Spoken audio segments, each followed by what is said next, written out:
Everyone, welcome back to my YouTube channel GS by Priyanka. Biology की concept classes की series में आज मैं आपको कवर कराने वाली हूँ ऑल डिजीजेस इन बायोलॉजी।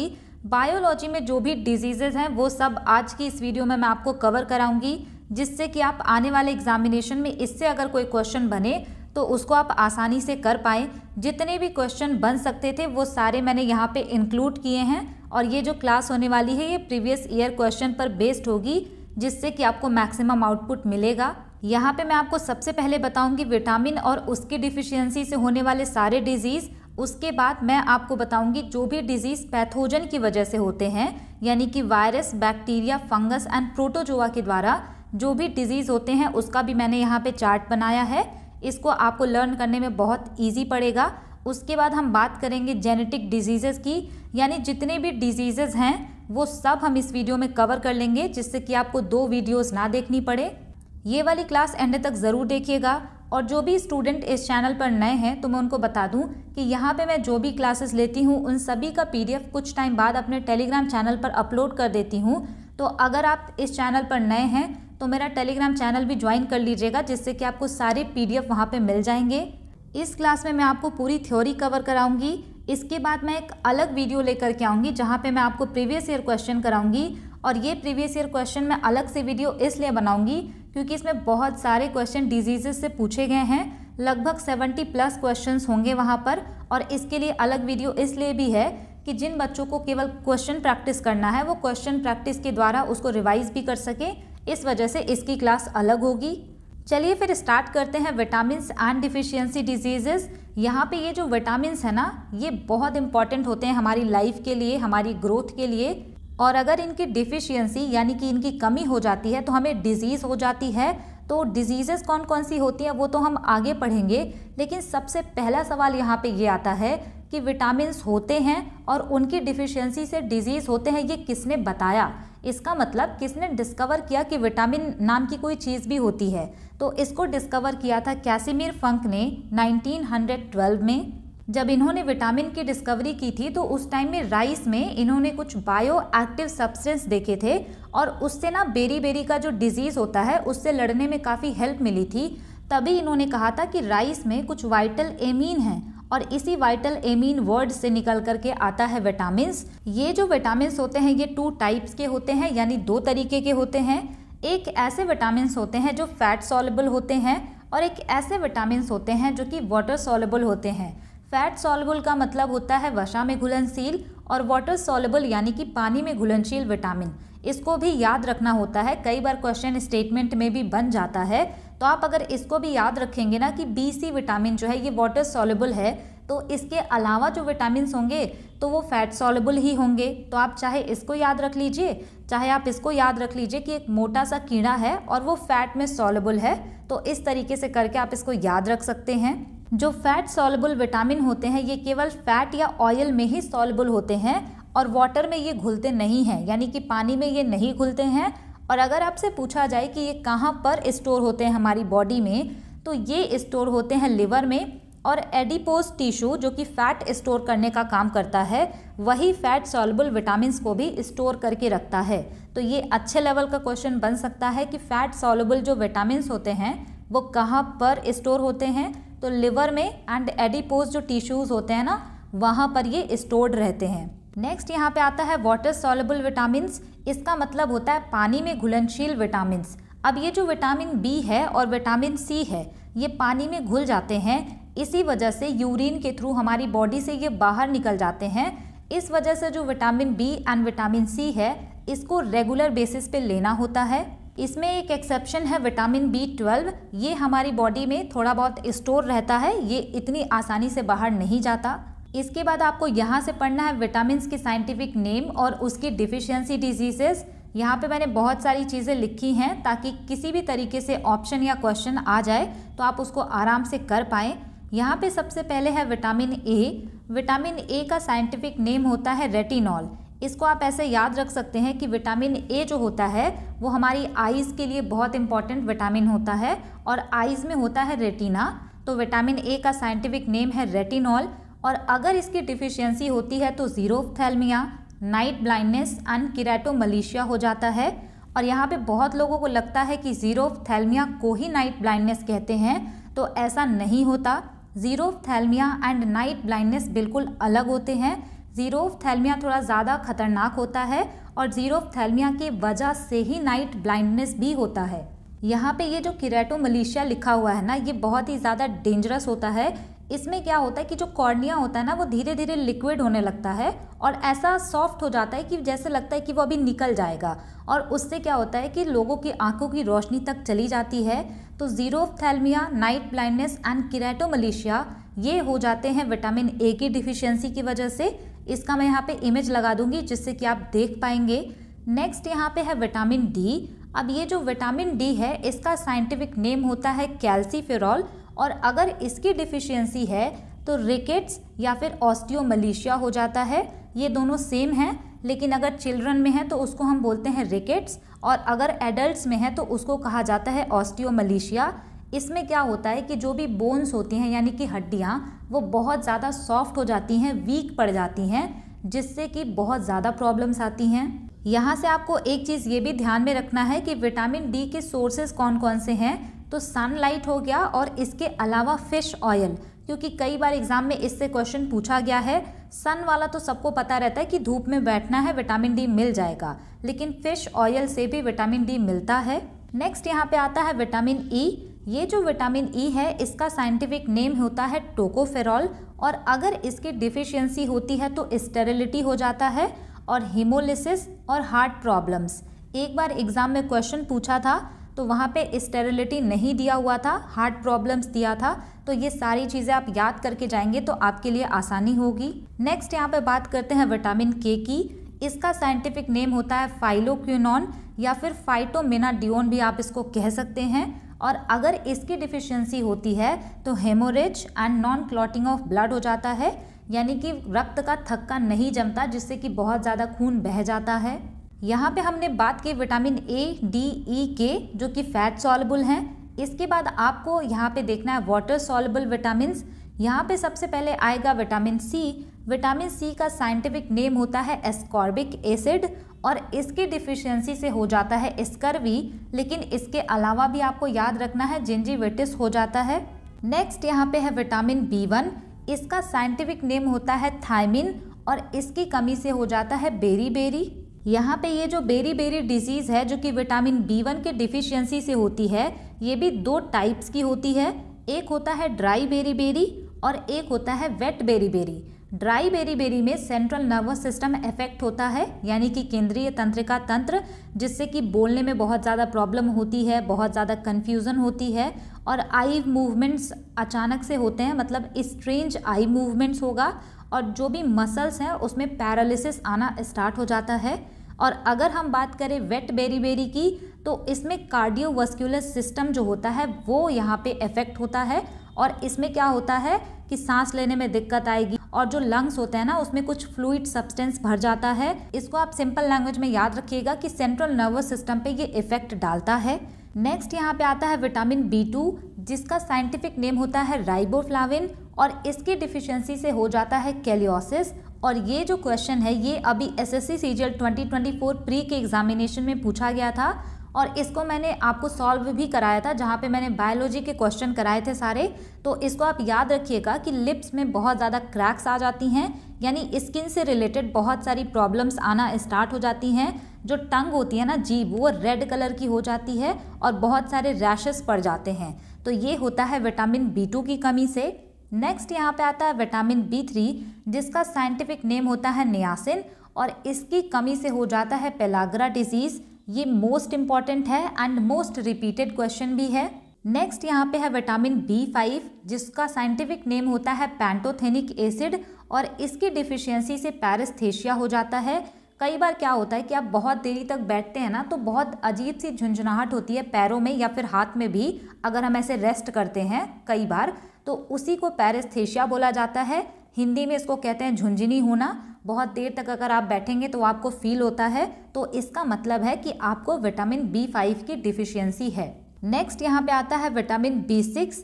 इसका साइंटिफिक नेम होता है पेरिडॉक्सिन, और इसकी कमी से एनीमिया होता है। नेक्स्ट यहाँ पे है विटामिन B7 जिसको कि हम बायोटिन कहते हैं, और इसकी कमी से डर्मेटाइटिस एंड एनीमिया हो जाता है। डर्मेटाइटिस का मतलब होता है कि स्किन थोड़ी सी इन्फ्लेमेट हो जाती है इसमें। अगला यहाँ पे है विटामिन B9, इसका साइंटिफिक नेम होता है फॉलिक एसिड, और इसकी डिफिशियंसी से भी अनीमिया होता है। विटामिन B12 जिसका साइंटिफिक नेम होता है साइनोकोबालामीन, इसकी डिफिशियंसी से पर्नीशियस एनीमिया होता है, यानी ये एनीमिया का काफ़ी ज़्यादा डेंजरस फॉर्म हो सकता है। और बहुत ज़्यादा इम्पॉर्टेंट ये है क्योंकि इससे क्वेश्चन कई बार पूछा गया है कि पर्नीशियस एनीमिया किसकी डिफिशियंसी से होगा, तो विटामिन B12 की डिफिशियंसी से पर्नीशियस एनीमिया होता है। यहाँ पे हमने बात कर ली विटामिन और उसकी डिफिशियंसी डिजीजेस। इसके बाद आपको पढ़ना है डिजीजेस कॉज्ड बाय पैथोजेंस। अब ये जो पैथोजेंस है ना, यहाँ पे आपको दो वर्ड समझना पड़ेगा, पैथोजन और वेक्टर। पैथोजन वो माइक्रो ऑर्गेनिज्म होते हैं जो कि बीमारी कराते हैं, यानी कि वो सारे छोटे छोटे सूक्ष्म जीव जिससे कि बीमारी होती है उसको हम कहेंगे पैथोजन। और वेक्टर को हिंदी में कहा जाता है वाहक। इसका मतलब ऐसे ऑर्गेनिज्म जो उस डिजीज़ को या फिर उस बीमारी को एक पर्सन से दूसरे पर्सन में ले करके जाते हैं, उसको हम कहते हैं वेक्टर। यहाँ पे टाइप्स ऑफ डिजीजेस की अगर हम बात करें तो दो कैटेगरी में हम डिवाइड कर सकते हैं। सबसे पहला यहाँ पे आता है अकॉर्डिंग टू ड्यूरेशन, यानी कि कोई भी बीमारी कितने टाइम तक है, तो इसमें दो तरह की बीमारियाँ हो सकती हैं। पहला यहाँ पे होता है क्रॉनिक डिजीज़ और दूसरा यहाँ पे होता है एक्यूट डिजीज़। क्रॉनिक डिजीज़ का मतलब ऐसी बीमारी जो बहुत लंबे समय तक रहती है, एंड एक्यूट डिजीज़ का मतलब ऐसी बीमारी जो बहुत कम टाइम के लिए रहती है। तो ये तो हो गया टाइम के अकॉर्डिंग डिजीज़ के टाइप। नेक्स्ट यहाँ पे बात करते हैं कि रीजंस, यानी कि कौन कौन से कारण हैं जिसके आधार पे हम डिजीज़ को क्लासीफाई कर सकते हैं। तो एक तो हो सकता है हेरिडिटरी डिजीज़, यानी कि आनुवांशिक बीमारियां जो कि एक जनरेशन से दूसरे जनरेशन में पास होती हैं। दूसरा यहाँ पे होता है एक्वायर्ड डिजीज़, यानी कि जो बीमारियां हमें हो जाती हैं जो कि आनुवांशिक नहीं होती। इसको भी फर्दर दो कैटेगरीज में क्लासीफाई किया जा सकता है। एक तो होता है इन्फेक्शियस डिजीज़ जिसको कि हम कम्युनिकेबल डिजीज़ भी कहते हैं, हिंदी में इसको कहते हैं संक्रामक बीमारियां। इसमें ऐसी डिजीजेज आती हैं जो कि एक पर्सन से दूसरे पर्सन में ट्रांसफ़र हो सकती हैं। दूसरा यहाँ पे होता है नॉन इन्फेक्शियस डिजीज़, इसमें ऐसी बीमारियाँ आती हैं जो कि एक पर्सन से दूसरे पर्सन में ट्रांसफ़र नहीं हो सकती। फॉर एग्ज़ाम्पल, अगर आपको सर्दी जुकाम हुआ है तो आपके आसपास के लोगों को भी सर्दी जुकाम हो जाएगा, यानी कि वो इन्फेक्शियस डिजीज़ है। लेकिन अगर हम बात करें डायबिटीज़ की, यानी किसी को अगर शुगर है, तो ऐसा नहीं है ना कि आप उसके पास बैठेंगे तो आपको भी शुगर हो जाए, या फिर अगर किसी को हार्ट प्रॉब्लम है तो उसके साथ बैठने से या फिर उसके साथ बातचीत करने से आपको हार्ट प्रॉब्लम्स नहीं होंगी।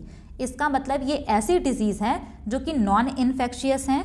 इस पे भी सवाल पूछे जाते हैं, तो इसलिए इसको भी आपको ध्यान में रखना है कि कौन कौन सी इन्फेक्शियस डिजीज़ होती हैं और कौन कौन सी नॉन इन्फेक्शियस डिजीज़ होती हैं।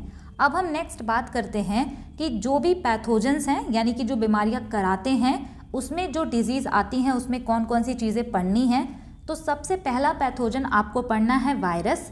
अब ये जो वायरस है ना, ये बाहर जब रहता है तो ये नॉन लिविंग रहता है, लेकिन जैसे ही किसी की बॉडी में ये एंटर होता है तो ये लिविंग की तरह काम करने लगता है, यानी कि ये नॉन लिविंग एंड लिविंग के बीच में लिंकेज का काम करता है। वायरस से होने वाले डिजीज़ में सबसे पहला डिजीज़ है मीज़ल्स, और इसका आपको वायरस याद रखना है कि ये मीज़ल्स मॉर्बिली वायरस की वजह से होता है। जर्मन मीज़ल्स की बात करें तो वो रिब्योला वायरस की वजह से होता है, जो कि इससे थोड़ा सा कम डेंजरस होता है, लेकिन मीज़ल्स यहाँ पे ज़्यादा खतरनाक होता है। और अगर आपसे पूछा जाए कि इसको रोकने के लिए कौन सी वैक्सीन लगाई जाती है, इसको प्रिवेंट करने के लिए MMR वैक्सीन लगाई जाती है, जिससे कि मीज़ल्स, मम्प्स एंड रूबेला जो वायरस हैं उनसे होने वाली बीमारी से बचा जा सके। नेक्स्ट यहाँ पे आता है एड्स या फिर HIV। ये बहुत ज़्यादा कॉमन नेम है वायरल डिजीज़ में और कई बार इससे क्वेश्चन पूछा जाता है। तो ये जो एड्स है ना, इसी को कहते हैं HIV, और इससे आपका फुल फॉर्म कई बार पूछा गया है। ये जो एड्स है इसका फुल फॉर्म होता है एक्वायर्ड इम्यूनोडिफिशियंसी सिंड्रोम, और इसके लिए एलिसा टेस्ट कंडक्ट किया जाता है, यानी ये पता करने के लिए कि एड्स या फिर HIV है या नहीं, उसके लिए किया जाता है एलिसा टेस्ट। बहुत ज़्यादा इम्पॉर्टेंट है ये, इसको आपको ज़रूर याद रखना है। नेक्स्ट यहाँ पे आता है हेपेटाइटिस। ये वाला याद रखना बहुत इजी है क्योंकि इसमें जो वायरस है उसका नाम भी हेपेटाइटिस ही है और 5 तरीके के वायरस इसमें होते हैं, hepatitis A, B, C, D and E, और इसमें भी सबसे ज़्यादा खतरनाक वाला होता है हेपेटाइटिस सी। एग्जाम में क्वेश्चन ये पूछा गया था कि हेपेटाइटिस में कौन सा ऑर्गन इफेक्टेड होता है, तो लिवर को यहाँ पे इफेक्ट पड़ता है। नेक्स्ट हम बात करते हैं पोलियो की, तो पोलियो होता है पोलियो वायरस की वजह से। नेक्स्ट यहाँ पे है चिकन पॉक्स, ये होता है वेरिकेला जोस्टर वायरस की वजह से। उसके बाद यहाँ पे आता है स्मॉल पॉक्स, ये होता है वेरियोला वायरस की वजह से। ये वाला ज़्यादा इंपॉर्टेंट है, इसको आप याद रखेंगे। नेक्स्ट हम बात करते हैं वायरस से होने वाली जो डिजीज़ है वो है हर्पीस, और ये जो हर्पीस है ये हर्पीस सिम्प्लेक्स वायरस की वजह से होती है, तो ये उतना इम्पॉर्टेंट नहीं है। लेकिन अगर हम बात करें रेबीज़ की तो इसका वायरस इम्पॉर्टेंट है क्योंकि रेबीज़ होता है रेबीज़ लिसा वायरस की वजह से। नेक्स्ट यहाँ पे है डेंगू, ये होता है डेंगू वायरस की वजह से। लेकिन इम्पॉर्टेंट पॉइंट यहाँ पे ये है कि इसका जो वेक्टर होता है यानी कि वाहक होता है जो इस बीमारी को एक पर्सन से दूसरे पर्सन तक ले जाता है वो है एडीज इजिप्टी, और ये क्वेश्चन बहुत बार एग्जाम में पूछा है तो इसको आपको ध्यान रखना है। नेक्स्ट हम यहाँ पे बात करते हैं मम्प्स की, इसको हिंदी में गलसुआ भी बोलते हैं। इसमें क्या होता है कि जो पैरोटिड ग्लैंड होती है ना, जो लार ग्रंथियाँ 3 तरह की होती हैं, उसमें एक होता है पैरोटिड ग्लैंड जो कि कान के पास होती हैं, वो बहुत ज़्यादा स्वेल कर जाती हैं, फूल जाती हैं, उसी को हम कहते हैं मम्प्स, और ये होता है मम्प्स ऑर्थो रूबेला वायरस की वजह से। अगला यहाँ पे है इन्फ्लुएंजा, ये होता है मिक्सो वायरस की वजह से। And most important and most famous कोविड-19 जो हुआ था ये भी एक वायरस से होने वाला डिजीज़ था, SARS-CoV-2, और बहुत ज़्यादा इम्पॉर्टेंट है, इसको भी याद रखिएगा। यहाँ पे जो डिजीज़ेज़ हैं वो वायरस से होने वाले डिजीज़ हैं, तो डिजीज़ के नाम और जिस वायरस से वो डिजीज़ होते हैं ये दोनों आपको याद रखना है। इसके बाद हम पढ़ने वाले हैं कौन कौन से डिजीज़ ऐसे हैं जो बैक्टीरिया की वजह से होते हैं और इससे कई बार क्वेश्चन बनते हैं। ये वाला क्वेश्चन अभी सीजीएल 2024 में भी पूछा गया है। फर्स्ट नंबर पे यहाँ पे है कॉलरा।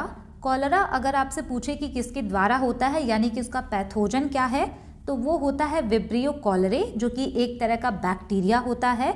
और अगर आपसे पूछा जाए कि ये चीज़ें कहाँ से होती हैं, तो कंटामिनेटेड वाटर या फूड जो होता है वहीं से ये स्टार्ट होता है। नेक्स्ट हम बात करते हैं टाइफाइड की, तो ये होता है साल्मोनेला टाइफी बैक्टीरिया की वजह से, और ये भी कंटामिनेटेड वाटर एंड फूड की वजह से ही होता है। अगला यहाँ पे है टिटनस, जिसको कि लॉक जॉ कहते हैं, क्योंकि इसमें जो जॉ होता है ना, जो जबड़ा होता है वो खुलता नहीं है, पूरा लॉक हो जाता है, इसी वजह से इसको लॉक जॉ भी कहा जाता है। और अगर आपसे पूछा जाए कि कौन सी बैक्टीरिया की वजह से टिटनस होता है, तो क्लॉस्ट्रीडियम टिटनाई होता है इससे। सीजीएल में जो क्वेश्चन पूछा गया था उसमें ये पूछा गया था कि क्लॉस्ट्रीडियम टिटनाई की वजह से टिटनस होता है, उसका दूसरा नाम क्या है, तो उसको लॉक जॉ भी कहते हैं। नेक्स्ट यहाँ पे आता है ट्रैकोमा, इससे रिलेटेड भी क्वेश्चन पूछे गए हैं सीजीएल 2024 में। ये होता है क्लैमीडिया ट्रैकोमैटिस की वजह से। अगर आपसे पूछे कि कौन सा ऑर्गन यहाँ पे प्रभावित होता है, तो ट्रैकोमा जो होता है आंखों में होता है, और ये एक बैक्टीरियल इन्फेक्शन है जिससे कि कंप्लीट आई विजन का लॉस हो जाता है। नेक्स्ट हम बात करते हैं टीबी यानी कि ट्यूबरोकुलोसिस की। ये तो बहुत फेमस रहता है, ये होता है माइकोबैक्टीरियम ट्यूबरोकुलोसिस की वजह से। अगर आपसे पूछा जाए कि इसमें कौन सा जो ऑर्गन है वो बहुत ज़्यादा इफेक्टेड होता है, तो लंग्स इफेक्टेड होता है। नेक्स्ट हम बात करते हैं डिप्थीरिया की, ये होता है कॉर्नियोबैक्टीरियम डिप्थेराई की वजह से, और इसमें जो होता है ना रेस्पिरेटरी सिस्टम जो हमारा होता है, जहाँ से सांस अंदर जा रही होती है ना, उसमें बहुत ज़्यादा प्रॉब्लम्स आती हैं, इसी वजह से सांस लेना भी बहुत ज़्यादा डिफ़िकल्ट हो जाता है। नेक्स्ट यहाँ पे है वूपिंग कफ, या फिर इसको पर्ट्यूसस भी बोलते हैं, इसको हिंदी में कहा जाता है काली खांसी, और ये होता है बॉर्डीटेला पर्ट्यूसस की वजह से। अगला यहाँ पे है न्यूमोनिया, ये भी एक बैक्टीरियल डिजीज़ है और ये डिप्लोकोकस न्यूमोनिया की वजह से होता है। और इसके अलावा एक यहाँ पे इम्पॉर्टेंट डिजीज़ जो कि छूट गया था, गोनोरहोया, ये भी एक बैक्टीरियल डिजीज़ है, इसको भी आप याद रखेंगे कि ये होता है एक बैक्टीरिया की वजह से, और उस बैक्टीरिया का नाम होता है नीसेरिया गोनोरहोया। ये है वो बैक्टीरिया जिसकी वजह से गोनोरहोया डिजीज़ होता है। अब हम यहाँ पे बात करते हैं प्रोटोजोआ से होने वाले सारे डिजीज़ेस की। यहाँ पे बहुत ज़्यादा चीज़ें याद करने को नहीं हैं, तो आपको थोड़ा सा क्लास बोरिंग लगेगा, बट बिलीव मी बहुत ज़्यादा क्वेश्चन इससे पूछे जाते हैं। चलिए फिर बात करते हैं प्रोटोजोआ से कौन कौन से डिजीज़ होते हैं और इसके पैथोजन कौन कौन से हैं। तो सबसे पहला यहाँ पे आता है मलेरिया।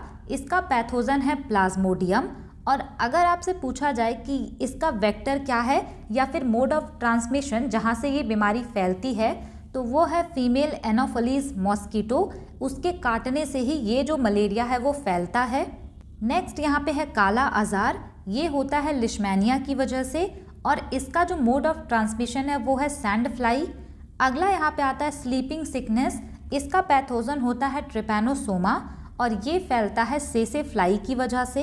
यहाँ पे मलेरिया, काला अजर एंड स्लीपिंग सिकनेस जो है ये बहुत ज़्यादा बार पूछे गए हैं। इसके अलावा आपको याद रखना है अमीबियोसिस। ये अगर आपसे पूछे कि किसके द्वारा होता है, तो ये एक प्रोटोजोआ डिजीज़ है और ये होता है एंटोमीबा हिस्टोलिटिक की वजह से। इसका मोड ऑफ ट्रांसमिशन है कंटामिनेटेड वाटर। नेक्स्ट हम यहाँ पे बात करते हैं डायरिया।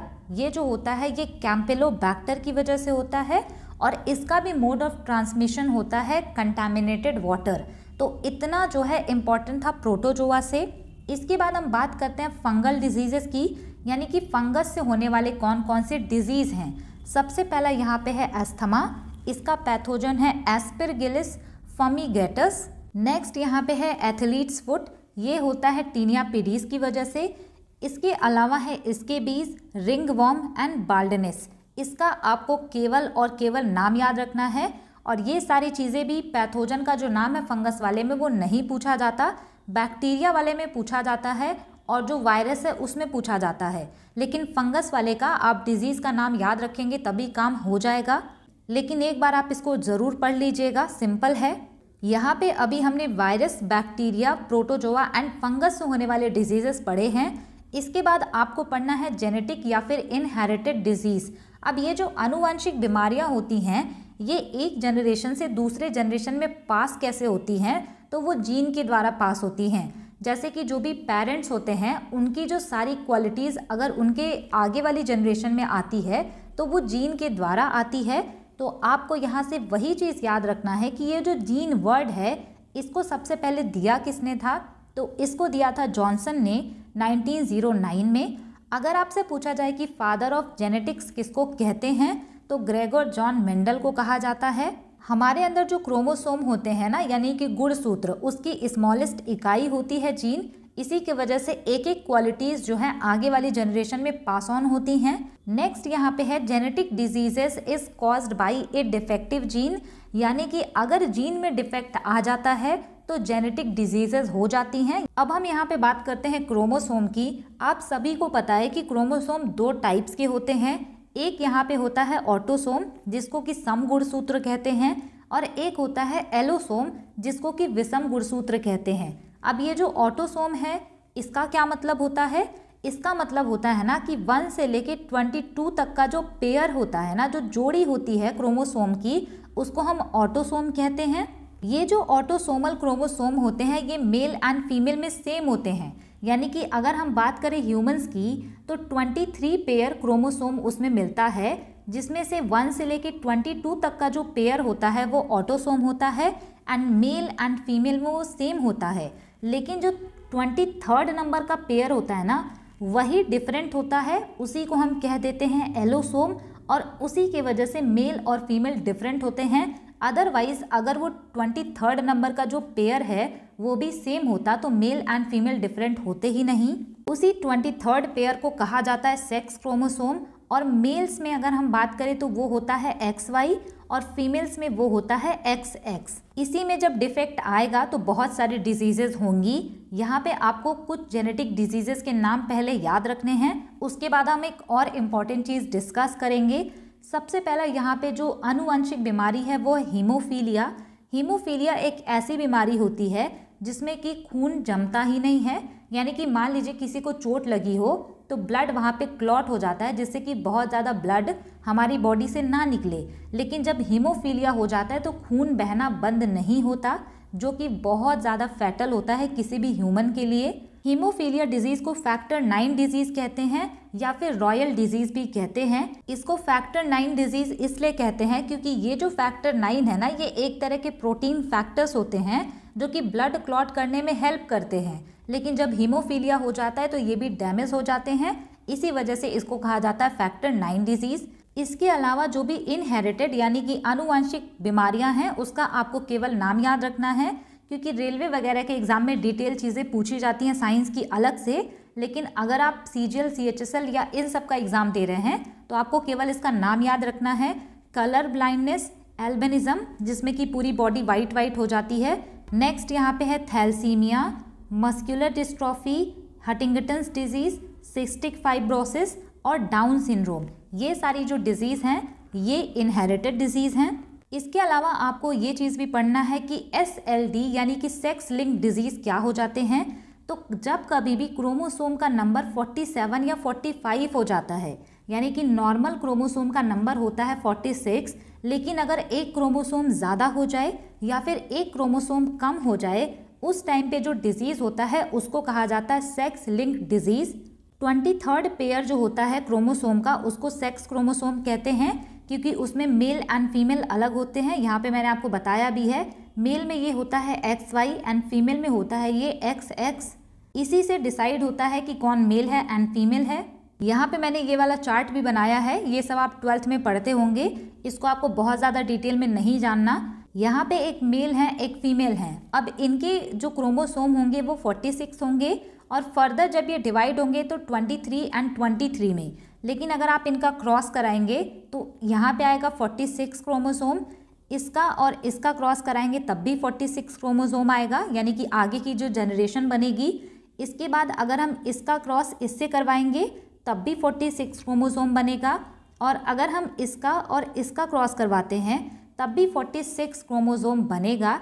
ये एक होता है नॉर्मल कंडीशन। जब कभी भी क्रोमोसोम का नंबर यहाँ पे 47 या 45 हो जाता है तभी ये SLD डिजीज़ होती हैं। इसके आपको कुछ एग्जाम्पल भी समझने हैं। सबसे पहला यहाँ पे है क्लिनफेल्टर सिंड्रोम डिजीज़। अब ये जो डिजीज़ है इसमें क्रोमोसोम जो होता है वो 47 हो जाता है, यानी एक एक्स्ट्रा हो जाता है, और जो 23rd पेयर होता है ना वो ट्राइसोम हो जाता है, यानी वहाँ पे 3 क्रोमोसोम हो जाते हैं मेल एंड फीमेल में। अब यहाँ पे अगर XXX हो गया क्रोमोसोम तो उनको हम कहते हैं सुपर फीमेल और उनकी हाइट बहुत ज़्यादा होती है। नेक्स्ट यहाँ पे है XXY। जब क्रोमोसोम XXY हो जाता है तो उनमें मेल एंड फीमेल दोनों की क्वालिटी आ जाती है, जिसको कि हम ट्रांसजेंडर भी कहते हैं। इसके अलावा है टर्नर्स सिंड्रोम डिजीज़, इसमें नंबर ऑफ क्रोमोसोम 45 हो जाते हैं। फ्रेजाइल एक्स सिंड्रोम जो डिजीज़ है ये भी एक तरीके का आप कह सकते हैं कि SLD डिजीज़ है। यहाँ पे आपको एक बहुत इंपॉर्टेंट पॉइंट याद रखना है कि जो टर्नर्स सिंड्रोम डिजीज़ है, फ्रेजाइल एक्स सिंड्रोम डिजीज़ है, ये क्रोमोसोम के नंबर कम या ज़्यादा होने पे होते हैं, तो ये इनहेरिटेड डिजीज़ की कैटेगरी में भी आते हैं। अब यहाँ पे हम लास्ट डिस्कस करेंगे STD यानी सेक्सुअली ट्रांसमिटेड डिजीज़, और ये जो क्वेश्चन है पूछा भी गया है CGL के एग्ज़ाम में, बहुत इंपॉर्टेंट है। ये वाला क्वेश्चन पूछा गया था मेंस के एग्ज़ाम में स्टेटमेंट फॉर्म में, तो इसका नाम ही इतना सिंपल है STD यानी कि सेक्सुअली ट्रांसमिटेड डिजीज़, यानी सेक्सुअल कांटेक्ट से ये जो बीमारियां हैं वो फैलती हैं। तो कौन कौन सी यहाँ पे डिजीज़ हैं?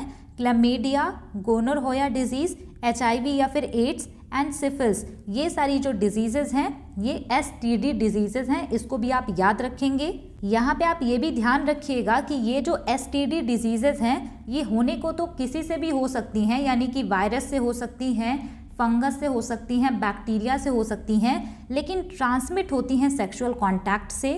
ये थी डिजीज़ेज़ की क्लास। यहाँ पे हमने सारे तरीके के जो डिजीज़ होते हैं वो डिस्कस किए हैं, और इस क्लास को मैंने बहुत ही क्रिस्प एंड कंसाइज रखा है क्योंकि इसमें समझाने के लिए बहुत ज़्यादा चीज़ें नहीं थी। इसमें आपको चीज़ें याद रखनी हैं, और इसका जो प्रीवियस ईयर क्वेश्चन वाला प्रैक्टिस होगा ना उसको आप ज़रूर देखिएगा जब मैं वो वाला वीडियो अपलोड करूँगी, क्योंकि आपको उससे बहुत अच्छी प्रैक्टिस हो जाएगी, और बहुत सारे क्वेश्चन कैसे पूछे जाते हैं, किस तरीके के होते हैं, ये भी आपको वहाँ पे पता चलेगा। और ये सारी जो चीज़ें मैंने आपको पढ़ाई है ना, ये फ्रेजाइल एक्स सिंड्रोम या फिर ये सारी चीज़ें वो सभी प्रीवियस ईयर में पूछे गए हैं और अच्छे लेवल के क्वेश्चन पूछे गए हैं। तो PYQ वाला वीडियो भी आप ज़रूर देखिएगा। Thanks for watching, stay tune, keep learning, keep working hard.